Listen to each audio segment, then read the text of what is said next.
میرے محترم بھائیوں اور میری بہنوں، جادو ایک کفر ہے۔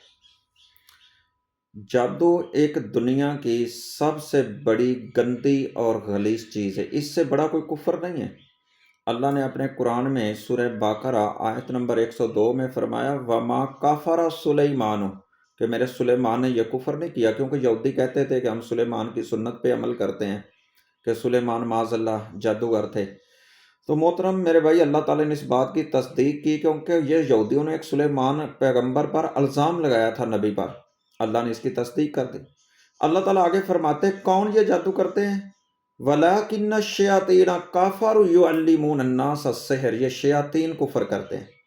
آگے اللہ تعالیٰ اسی آیت میں فرماتے ہیں اِنَّمَا نَحْنُ فِتْنَةٌ فَلَا تَكْفُرْ، یہ جو لوگ جادو کرتے ہیں، شوہر بیوی میں جدائی، کاروبار کی بندش، اولاد کی بندش، یا بیماری، یا مختلف طریقے کا جادو کرنا، یہ سارا کا سارا کفر ہے۔ اللہ فرماتے ہیں یہ جادو نہیں، یہ کفر کرتے ہیں۔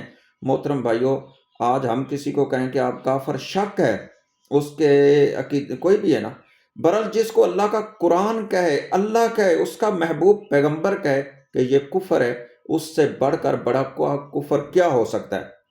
جادوگر کی توبہ قبول نہیں ہوتی۔ اگر اسی حالت میں وہ بدبخت مر گیا، وہ جہنم کے گڑھے میں بد نصیب جائے گا۔